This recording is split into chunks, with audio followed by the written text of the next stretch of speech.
Welcome to Student of the Game podcast, where we help you master the fundamentals, fall in love with practice, and win at the game of life. I'm your host, Brad Noll. Welcome to the classroom. Welcome back to another episode of Student of the Game. I'm with my buddy, James O'Connor. James, how you doing today? Good, Brad. How are you? Good. We're going to talk all things branding, personal branding, as it relates to NIL, name, image, and likeness. I got a little bio on James here for a second. People need to know who James O'Connor is. So James is an employment law practice. It involves consulting with clients on compliance matters and advocating on behalf of clients in litigation. I spent a lot of time doing litigation, defending insurance-related claims, coach corporate clients through cybersecurity, data breaches, et cetera, et cetera. And then recently, in the space of name, image, and likeness, has drafted NIL policies for universities and marketing agreements for both interested commercial vendors and student athletes. This is the interesting part. He's also been registered civil mediator for more than 13 years and has significant experience with negotiations of all kinds. My guess is because you have 3 daughters, right? Yeah, negotiation can mean a lot of different things depending on the context. So yeah, intra-family negotiations, litigation dispute negotiations. Yeah. Well, that's awesome. Well, James and I got connected, I don't know the year, maybe 07 or 6 or something like that. Leadership Fort Wayne, maybe? I'm going to take it all the way back to 2004. Oh, wow. Okay. It's been a while. You still have dark hair. Yeah. I don't. That's fantastic. So a little known, a fun fact about James and his wife, Kim. They actually named my middle daughter. This is kind of weird.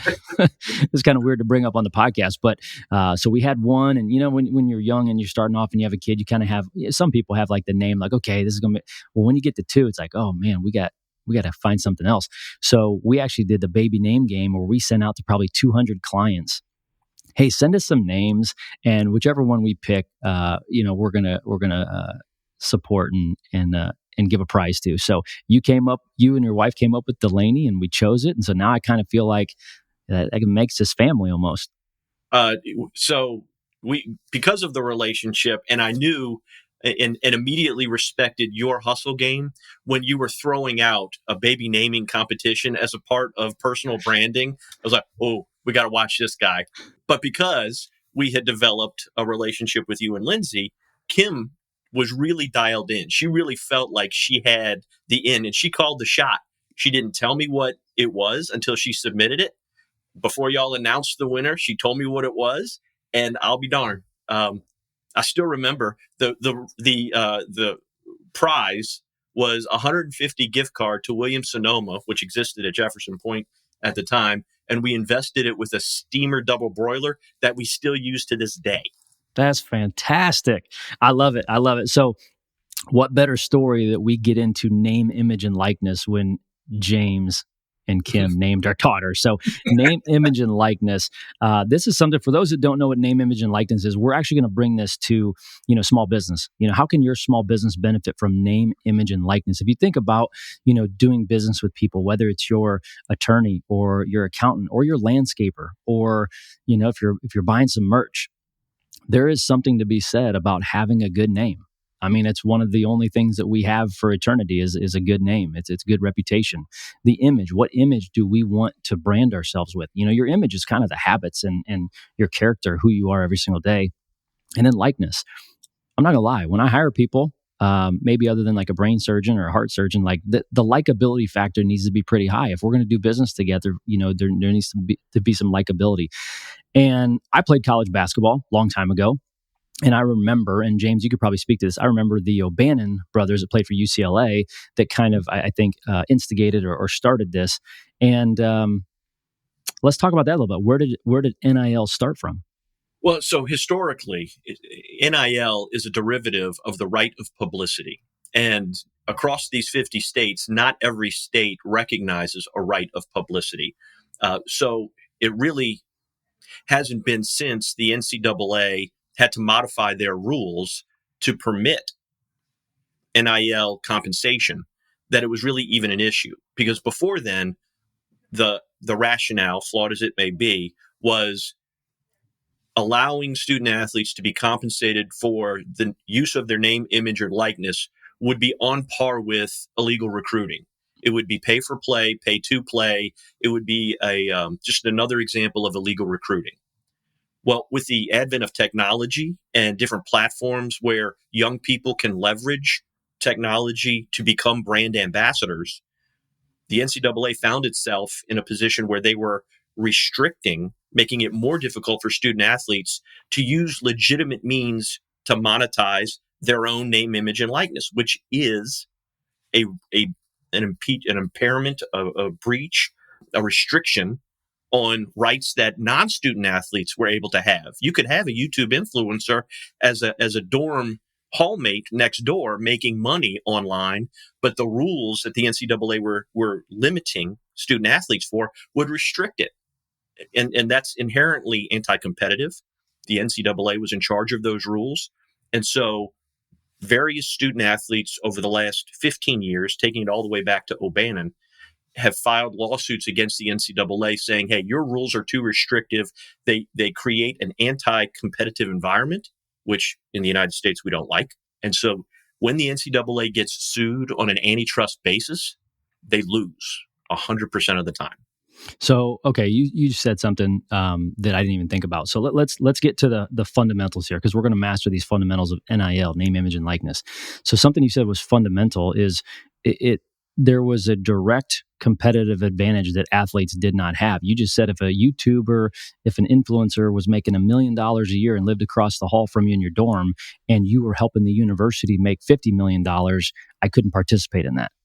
That's so, right. So there's some. Here's what I hear. So NIL is neutral. I've heard you say this on the podcast before. Money is neutral. You can do good with money. You can do bad with money. Right. Many things in life are neutral. NIL is neutral. And I think a lot of times people think of pay for play like we're paying these athletes. You came up with something called the ABCs of NIL. Why don't you dig into that? Because fundamentally, I think that's where we can start the conversation of name, image, and likeness. So I came up with the moniker ABCs as a mnemonic device. I was actually helping a mutual friend of ours figure out how this new change, and when we say new, the lifted prohibition, the rules of the game changed officially June 30 of 2021. I'd been watching it come along and understood based on my employment law background and some of my legal litigation practice that articulating what rights of publicity, name, image, and likeness applied in a sports context was going to be it's new territory. It's not that it's fundamentally difficult to understand. It's just that it's new. And so, it just needed to be applied and broken down. So the mnemonic is ABCs. What does that mean? Student athletes are allowed to have agents or attorneys represent their interests in either negotiating or reviewing or papering the contracts that exist between the athlete and an NIL vendor partner. Right? B is banned industries. Just because the student athletes can participate in commercial activity does not mean they can rep every industry. Banned industries are still restricted. What are banned industries? Typically anything with vice, alcohol, drugs, nicotine, gambling. There's a handful of other ones, but where the university or the NCAA wants to maintain an upstanding image for society, it wants to make sure that their student athletes aren't promoting vice, which makes some sense if the target audience is young people who can't participate in that commercial activity. C and D C is conflicts, D is disclosures, which actually is a paradigm where in order to avoid a limitation on a student athlete being able to rep a particular brand, they need to disclose to the university any potential conflicts. Well, what does that mean? Our oldest daughter is at Purdue University. Purdue is a Nike school. If she's not a student athlete, if she was a student athlete, though, and Under Armour came to her and said, Caroline, we'd like you to rep our brand, she'd be in a position to say, well, okay, I've got this commercial opportunity, but Purdue is a Nike school. UA is a direct competitor. How do I handle that? She would have to disclose to the coordinator, the athletics director, whoever the representative is for the school, hey, look, we're a Nike school. I've got a competitor who wants to work with me personally. How do we navigate that? So we disclose the potential conflict And then there's a paradigm where, official team activities are for the school's brand, Nike in case of Purdue, off official, if you're not at the practice field, if you're not in a game, if you're not traveling for a game, you're doing something unofficial, you're going to class, you're hanging out in the room, you can rep UA all you want. If I'm a basketball player and I want to go to the football game, I can do that because I'm not. That's exactly right. Okay. So on your personal time, when you're doing something not affiliated with your team, you can have your commercial vendor partner. ABCDE is for employment and what the status of employment means. I is for international and the impact that NIL has on international student athletes and what that looks like. S&T are scholarships and taxes. What is the role of a scholarship play vis-a-vis NIL dollars? Taxes. Young people, heck, there are adults who don't understand taxes. And now you're inviting student athletes who are still learning, still finding a voice, figuring out what the laws of compliance look like. Taxes is a big one when it comes to compliance. If you're making money, more than $600 a year, the IRS expects you're going to report it. So what does this mean? And so ABCs of NIL is an educational tool designed to educate everybody in the value chain of stakeholders, from the student athlete to the coaches to the administrators to the marketing partners. How do you have a compliant program? Wow. So in real estate, we have RESPA, Real Estate Settlement and Procedures Act, where we have to follow. There's a lot of rules and good faith that we abide by. But aside from that, talk to the small business owners that enjoy watching sports, enjoy watching the Colorado Buffaloes because they're entertaining. And talk to the landscaper. I mean, how would a landscaper, or how would somebody who prints merch, or how would a financial advisor or a real estate company handle NIL for themselves? I mean, I know how we do it, right? So there's some vendor partners that we have that absolutely benefit from being attached to our brand. And so, like, if I'm a landscaper, I'm making this up, is Valvoline going to sponsor, a landscaper that's got a huge business? So it really depends on what marketing looks like for the business, right? As a small business, we know marketing is a part of making your brand aware. NIL allows a marketing partner to work with a student athlete at either the, NCAA Division I all the way down to NAIA level to leverage the student athlete's platform, their notoriety, to make the business brand aware. It's marketing, right? The value of that can be dependent on, well, what does the budget for a marketing look like? And what is the athlete willing to accept in exchange for raising the platform level of the NIL partner? Or said small business owner. So for the small business. How are you going to market your business through? Now, that's the most transactional value associated with the deal, an NIL deal. Student athletes, though, have a shelf life. They're not going to play forever. Most of them will not become professionals in their chosen sport. I have argued that one unintended benefit to an NIL relationship is it introduces the business to the student athlete at a very early stage. Every business, whatever the industry, is recruiting talent. They need good people. Well, if you as a small business owner have identified a student athlete who represents your values well and has been brought up in a program that has been teaching values and fundamentals and leadership, and you have a successful commercial transaction while they're playing, when that student athlete is no longer playing and doesn't have the opportunity to play professionally, might there be an opportunity to bring that person into your organization in some capacity?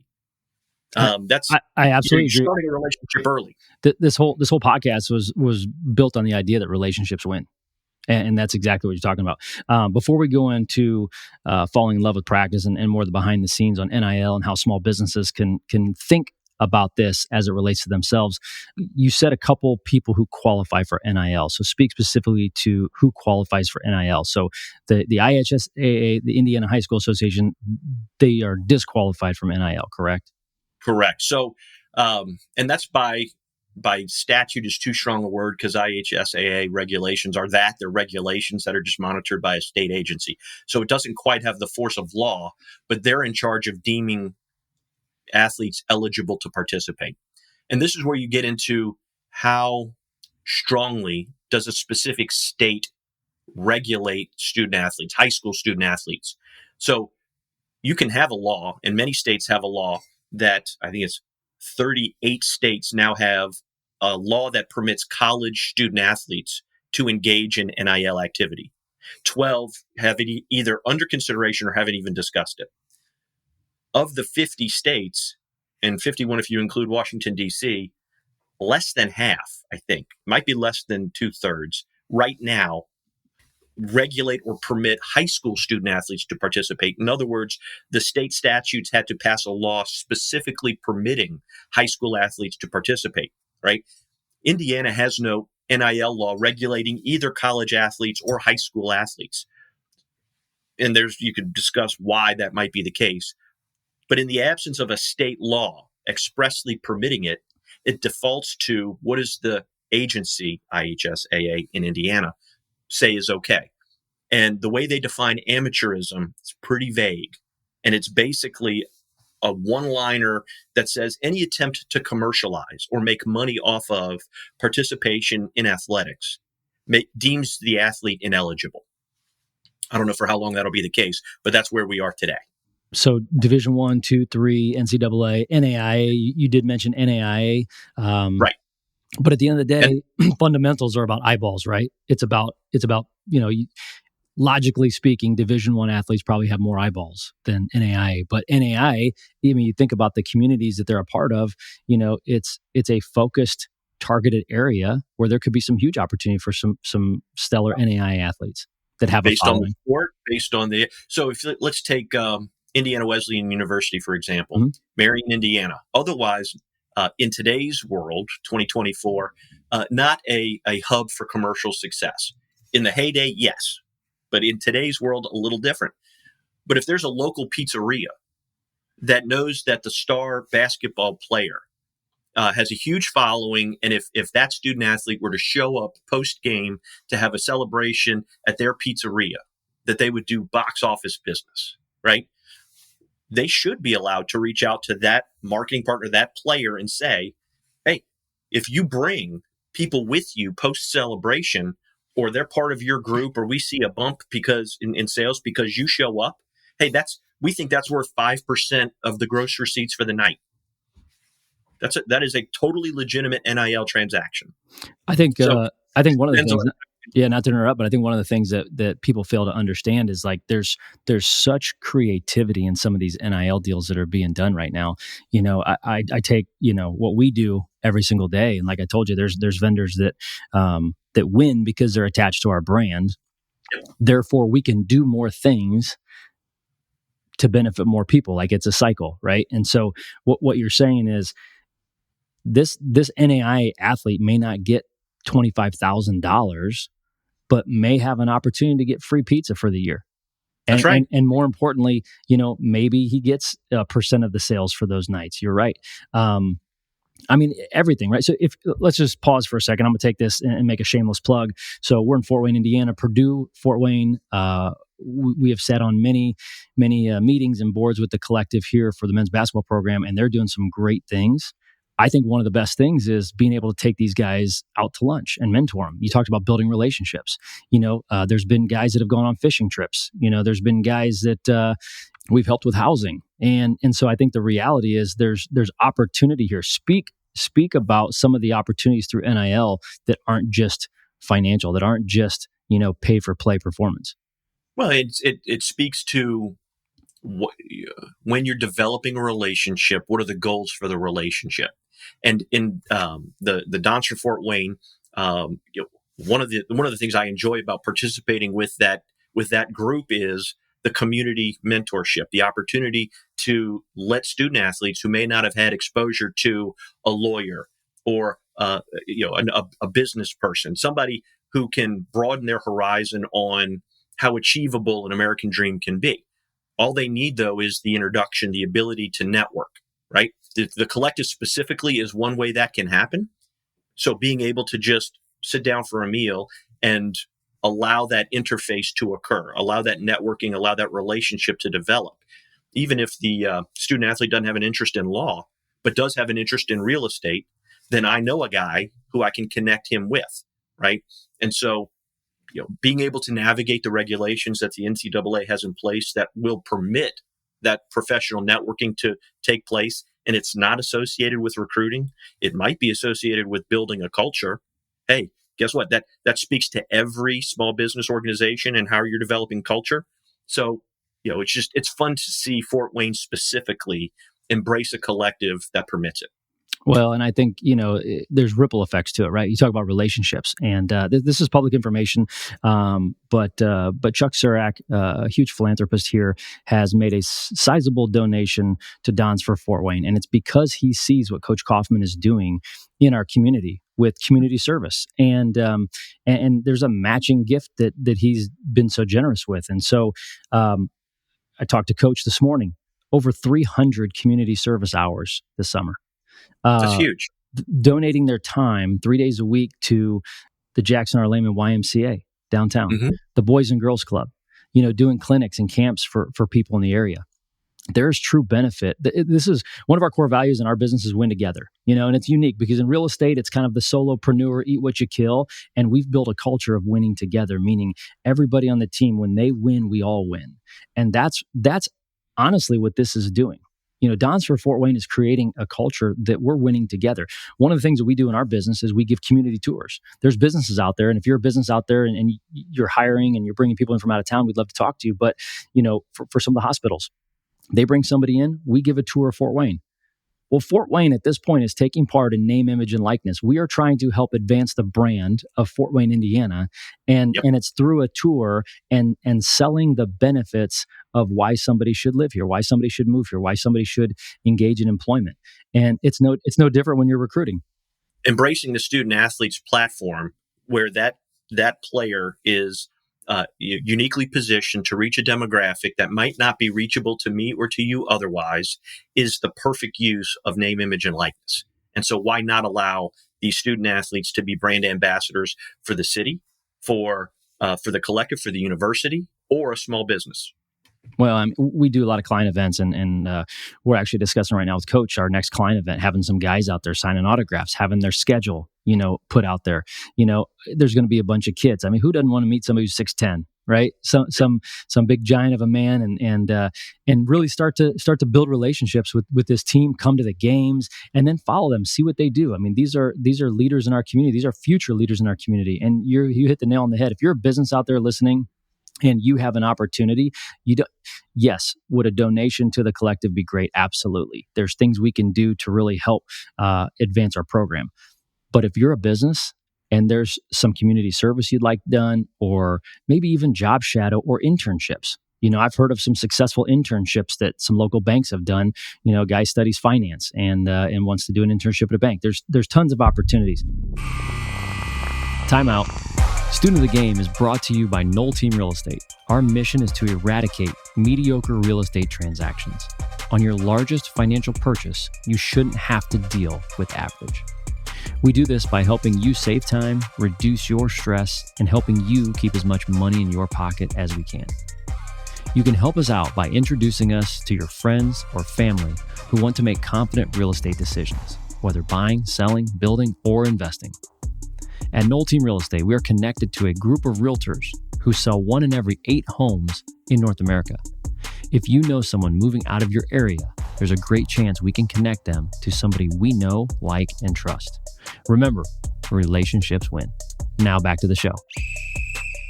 You've talked a lot about kind of how NIL works, obviously the ABCs of it. There's parents that listen to this. Let's coach some parents up a little bit. Let's say, I'll give you a hypothetical scenario. Let's say I have a daughter who's a senior going to college next year, and let's say I have another freshman daughter. This is not hypothetical, by the way. Anyway, completely random fact pattern. But let's say that there's somebody that has kids out there that likes sports. Maybe they're good, maybe they're not. Maybe it's irrelevant. I've seen some big NIL deals where you have the guy at the end of the bench has never played, has a huge social media following. So this isn't just for the star athletes. Talk to the parents. How can we advise our kids that NIL is not going away? We need to understand the rules of engagement. What advice would you have for the parents out there that have kids in sports? So I've had the the benefit of developing relationships with athletes who are professional basketball players. I have papered deals for Division One, Power Four athletes, and spoken with high schoolers who have a lot of upside potential, who know that NIL is going to be a part of their decision making process. Those are really fun conversations for me, in part because it's like coaching up a small business, And so one of the analogies I use it's almost asset driven, thinking of the player as the business. If you've got that level of talent, let's just hypothetically keep it at that level where there's a chance the player is going to be making good money based on athletic performance. That player is the business. Most businesses are run by a board of directors. Now, mom and dad might be on the board of directors, but if mom and dad don't have the background in education, in finance, in compliance, marketing, business development strategies, how are mom and dad going to position their child or their ward, if they're guardians, to be able to leverage those opportunities? If they themselves don't have the experience, who are they going to partner with to be able to get the education, the experience necessary to protect the best interests of the athlete? And that can be a challenge because that's an inherent exercise in trust and being able to ask the question, hey, we've got somebody who needs the help. We know we don't know. Can you help? Right? And figuring out who those people are, and are they, do they have the spirit of a teacher to be able to walk along and guide and provide the guidance and advice like a board of directors would for a business, right? So that's the approach I take. If I'm consulting with a family who needs to know, we're going to have Teams meetings. We're going to have email exchanges. I have been asked on other occasions to, hey, we've narrowed a top 4. They're in XYZQ states. We need to know what the statutory framework for NIL looks like in those states based on school location so that we can evaluate opportunities. That's the kind of due diligence that is a part of recruiting. You're right. You may not make your ultimate decision on who's paying the most or who has the most lucrative NIL deals. There might be other very good reasons to take less money at a better culture in a different state. But those are the discussions you get to have to be able to figure out how are we protecting the interests of our child, ward, athlete. Well, you're echoing the sentiments of this podcast, and it's relationships win. And I think the short answer to the question that I asked would be: get people around you and your child that you trust, that you have a relationship with, that know how to guide, said student athlete through this process. That's it. I got an example here. College teammate was in town recently. Shout out to Pastor Keon for giving some advice to my kids. We were sitting at lunch, and I just asked them the question in front of the kids, and I said, "Hey, why don't you answer this? Talk to my kids about how they can use social media for good." Because at the end of the day, we talk about, people ask me all the time, like, "Hey, how'd you do it? How'd you build the business? How?" And I think how is usually the first question that people ask. And I came up with the acronym HOW. How do you be successful? How do you win? You help others win. Nice. You help others win. And so the framework that I try to teach my kids through with social media is it's all about helping other people win. If social media is about, hey, look at me, look at me, look at me, you don't get very far. That's transactional, like you talked about. When it comes to building a brand, and this is for you small business owners, this is for the kids, this is for the parents. If you're looking at how do you create influence, helping others win, and maybe winning is just your entertainment value. Maybe winning is giving them advice or tips or tricks. If I'm a baker and I'm an influencer, I'm going to teach people how I make my muffins or my rolls, right? And so I'm going to build this big following. And so when Keon was in town, he was talking to my girls, and I said, "Hey, tell them about social media. They're kind of nervous to post something. They don't want it to be all about them. How do we help other people win?" And he just said something that was fascinating. He says, "Best known usually beats best." The best known usually beats best. And so he gave my kids the example. He goes, "Have you guys had a burger at a fast food restaurant before?" I'm not going to name any chains. Right. And they're like, "Yeah." Times. Right. And he said, what do you guys think of them? And they're like, yeah, they're all right. A burger at a fast food joint's pretty good. Does your dad make burger? Yeah. Sure. Are they good? Yeah, they're real good. Yeah. I'm not touting my own cheeseburger here, Grill master is okay. but the reality is he made the point. Well, why does said food chain sell more burgers that are inferior to your dad's? Why do they sell more? And it's because they're best known. Mm-hmm. So his comment to the kids were, if you don't create your brand for yourself, someone else will. Yeah. If you don't create the narrative for who you are or who you want to be as a person, somebody else will. And at the end of the day, when it comes to name, image, and likeness, best known beats best. Here's a perfect example of that. The number one, and I didn't fact check this, but the number one NIL college athlete, I'm assuming, is not the best player. In many instances, how far you're going. I mean, Olivia Dunn is the first name that pops to my mind because she is, by all accounts, crushing the social media game. Mm-hmm. She's a gymnast at LSU. In what other reality does anyone care about gymnastics at all, let alone at an SEC school, and we're in Big Ten country? Sure. And you name some of the big ones. There's two in Colorado, right? You got Travis and Shedeur. Are they the best? I don't know. Dion says that they are, right? Papa, sure. Uh-huh. Bronny James, another one. Great athlete. I'm pro Bronny James. I'm more pro Bronny James than most people. But I think the reality is he's best known. Well, why is he best known? Well, because his family's best known. So there's some collateral that he gets to use with that. So talk a little bit about how you can build that and may not be the best. So it's the application of social media in today's world, and what are you using it for? And I think kudos to you and Lindsay for getting educated on what social media means to young people, teenagers specifically. Mm-hmm. Because we grew up in an era, right? We're at that age where there was no social media, and our girls get tired of hearing what life was like before iPhone. The rule in our house has always been no social media until you are over 18 or 18 and going to school. Because for us, it was a protectionist thing. It was it's a new technology, and not everybody's using it for good. And as a young person figuring out who you are, we don't want you to be influenced by the thoughts of others. And if we can't get into your computer, in other words, if we're not constantly on you to make sure you're using the tool in the right way, better for us to just say, from a safety standpoint, from an influences standpoint, no, don't do it. Now, I know they go on YouTube and see the fun reels, so they have some element of access to it, but there's at least a safety component that there's no direct messaging. And by and large, that has worked. So in my house, we don't have D1 athletes. We don't have NAIA athletes, but they know what the rule is. But if you guys are already using social media as an educational tool to say, this is a resource, how will it be used? And if you're focusing outward, not inward, then you're already showing the young person the paradigm shift of what this tool looks like, right? And when a technology is a resource, money is a resource, how are we using it for the benefit of whatever it is we're looking for? How are we taking lemons and making lemonade?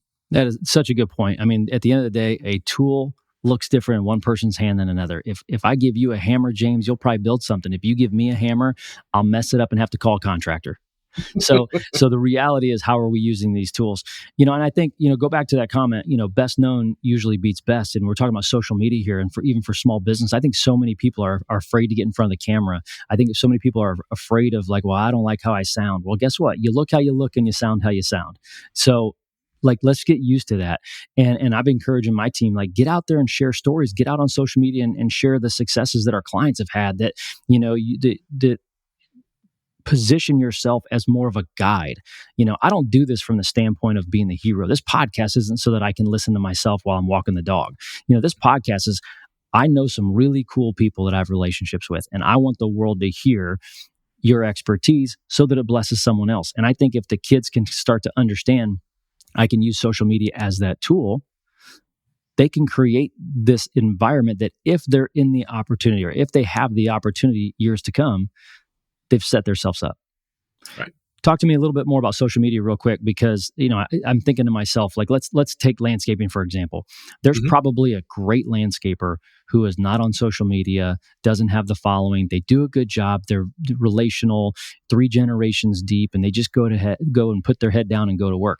And then there's maybe the new guy who pops up that's amazing, that shows you how to have green grass. It shows you how to edge properly. That shows you what you need to do for fall maintenance, and their business explodes. They may not be the best yet, but their business explodes. Give some small business owners maybe some tips on social media. I know this isn't a social media podcast, but NIL is directly correlated to how you can brand yourself. It's the right of publicity. And so how are we using those tools? One of the reasons, and I'm going to tie it into student athletes, one of the benefits to utilizing student athletes in the NIL space is most of them don't have support personnel creating the digital content. So if you've got a student athlete entrepreneur, somebody who understands the hustle game and is willing to do digital content creation, that's skills they needed to learn to be able to produce their own brand. Whether they're still playing, whether they're not playing, whether that's part of the marketing deal for the student athlete to create the digital content to promote your brand. NIL teaches or encourages skills development outside of the chosen sport, right? So that's how there's your tie-in. If you have put your fundamentals into being able to grow the best grass, then you probably haven't had the time to create the best digital content. But partnering with a person who has the platform and the skills to do the content so that your end user can readily consume it, that's a win-win. I mean, what I heard from what you're saying is I'm just going to teach my girls how to do personal branding and marketing, because at the end of the day, it's an interview to see which one can step into our business and take those same fundamentals. Yeah. And what do the inherent natural talents of each person speak to? If you have somebody who is naturally on-air talent, great. If it's somebody who naturally does accounting a little bit better, and if you can make accounting then part of digital content creation, maybe you're speaking to a whole different segment. But different folks will identify different skill sets that can maximize the operation of the organization. So giving everybody the chance to figure it out, that's not stuff they teach in high school. Well, I want to keep going back to Purdue Fort Wayne and what Coach Kaufman's doing. The community service piece is something that I've just seen him say, this is not going away. NIL is not going away, and we do not believe in the transactional pay for play. We are going to invest in our community. We're going to invest in our student athletes. And I know from the athletic director to the coaches at the university, they believe in the same mission. And it's really cool to see a community get behind, something that has changed the landscape. The real estate landscape has changed as of this summer on August 17th. And we have to adapt. We have to adapt. And I think we have to be, comfortable with that change. And what I've seen from, the athletic department is they're adapting and they're moving forward and they're having success. And, these kids are, whether they're from Fort Wayne or not, they're investing in this community so that they can be great humans when they leave. And the current bandwagon of the Purdue Fort Wayne Mastodons is wide open, right? They're still putting out from a straight athletics performance. The quality of basketball at both the men's program and the women's program is underrated. It's really, really good. And, we've been in Fort Wayne. I've been in Fort Wayne for 23, 24 years now. So it's been fun to kind of watch the city evolve and see what it's become. It's still heavily an IU town for basketball. It's still heavily a Notre Dame football town. Purdue is kind of even for both football and basketball, so we're in that tier. But the accessibility that the Mastodons bring and the opportunity for quality basketball, quality people, and that it's right here. It's one of the underrated assets in the community. And so it does get easy. If you support the city of Fort Wayne for the same reasons, you can easily support the D1 ambassador that is going to every Horizon League conference. And, the folks who call the games get it. They know what kind of assets these basketball programs specifically bring. It's not just basketball. We know there's outstanding golf, the soccer, there's softball, there's baseball. I mean, all of those sports programs are doing really well. And the number of successful launches, the people who have migrated in, because they had a good experience in Fort Wayne. I mean, those are your future leaders for the city anyway. That's part of the net migration in. That's part of your workforce. So larger businesses that are looking to relocate, you're going to be looking to PFW graduates as your leaders for your local branches. So it's just, the bandwagon's wide open. There's a lot of benefit to affiliation. Well, and I have an affinity and an affection for the program. I mean, I am who we are describing. I grew up in a different state and relocated here to play basketball, and I made this my home. And now, after 21 years of having a real estate business and helping over 2,000 families move, my impact in this community is something that I understand why. It's because I chose to play basketball here. Did not know what I was getting into at the time, but I am a product of exactly what we're talking about and being able to give back to the community, and I'm happy to do so. And I tell people all the time, I'm not from here, but I'm not leaving. And right. And our family, this is home to us. So as we start to wrap this up a little bit, we talked about some of the ABCs of NIL, a lot of alphabet soup there.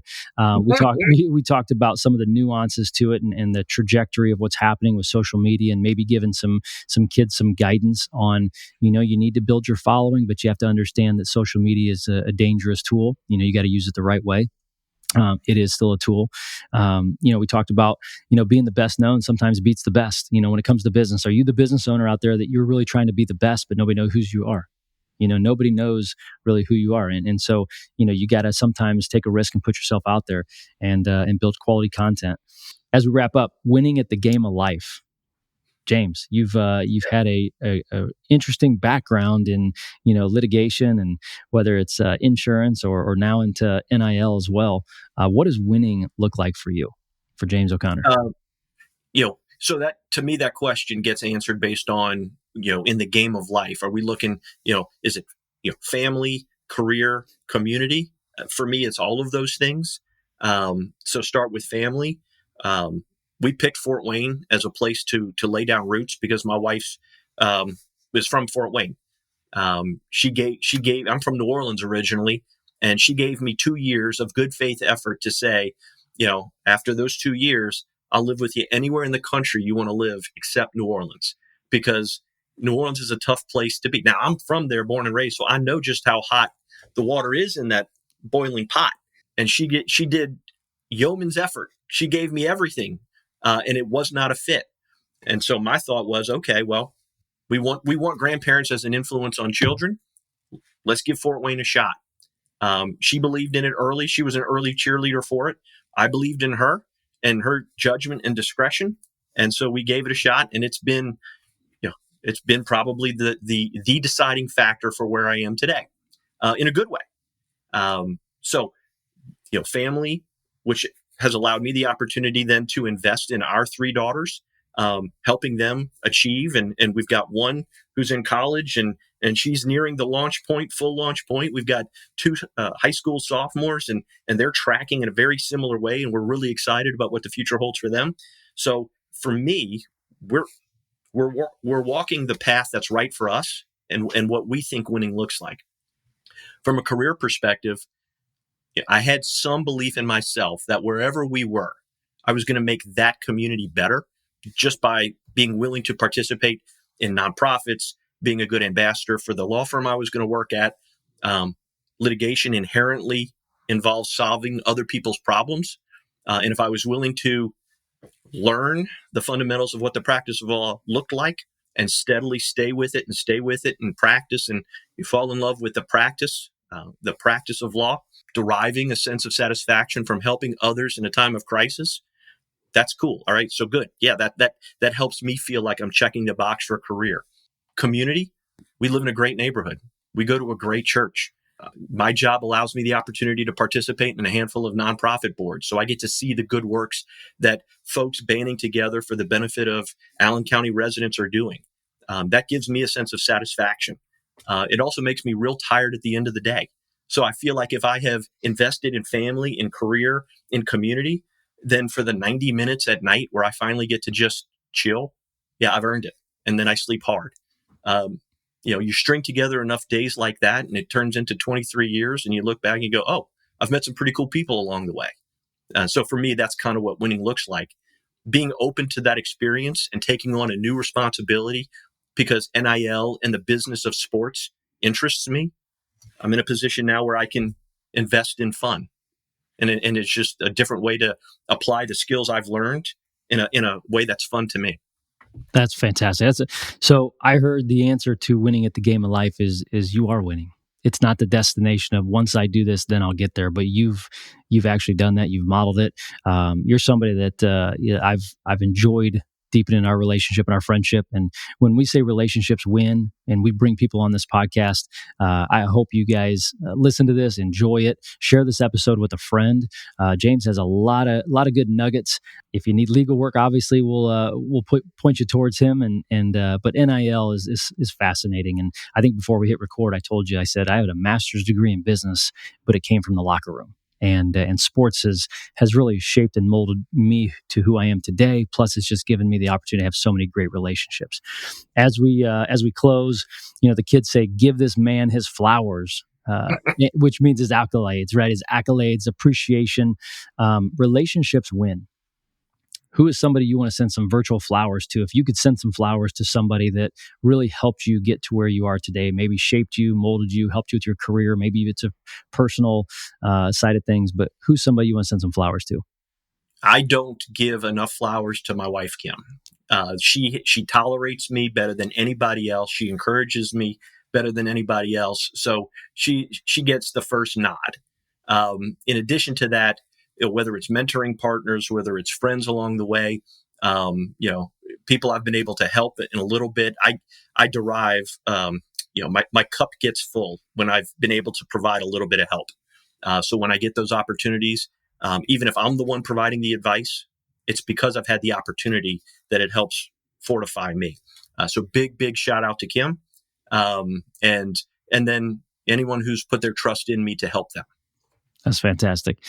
We believe relationships win. Part of the responsibility to the listeners of this podcast is if there's a guest that's on that could help you out, that's what we want to do, is put you in front of people. So how can the listeners help James win? How can we follow you? Who are you looking to meet? Who do you want to be introduced to? How can we help James win?